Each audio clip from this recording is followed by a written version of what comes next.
Bree Black, 27, Pompano Beach, Florida, July 3rd. The average life expectancy of a Black trans woman is 35 years.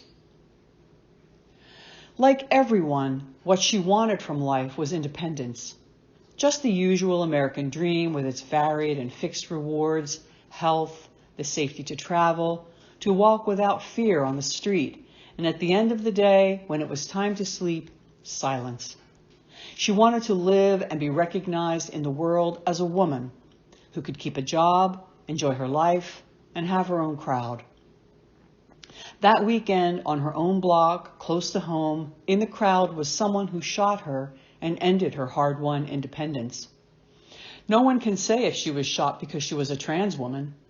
The sheriff's department increased its initial offer of a reward in hopes that someone will want the money enough to break silence about what they saw and who killed Bree by gunshot in the street. Even after 10 o'clock, it's brazen to shoot someone in the street in the midst of a large and rowdy holiday weekend crowd. Someone must have heard the shot, even if it was far from silent, being a loud holiday, fireworks, and music to celebrate Independence Day. But keeping silent about witnessing a killing has its rewards, regardless of who did the shooting, and that the victim was a trans woman.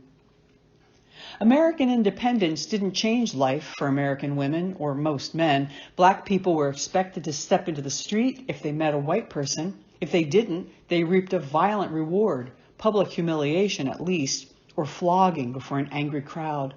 No, it was a long time before many got what you could call independence, the freedom to learn, work, vote, marry whom they loved, and break silence about the many and unsubtle ways this country continued to try to silence them. Jim Crow and the marriage laws that essentially treated all women as property. Don't forget the ladies. So much for American independence. Still, many feel patriotism, or at least the desire to celebrate in the streets, gather together to barbecue, parade, drink beer, and in Florida, crowd the beaches. Then, once it's dark, a fireworks display is their just reward.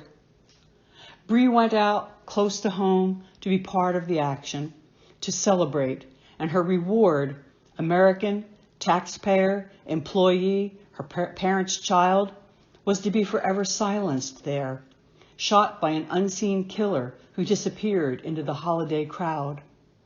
27 years old, she was the 10th Black and 19th trans woman killed in the first 7 months of the year. Shot and left dead in the street, you have to wonder what there is to celebrate when there's so little independence. The world offers very little in the way of rewards, even safety for trans women, undervalued and silenced, often by those they know, on their own streets. The trans dead form their own crowd to demand for the living independence.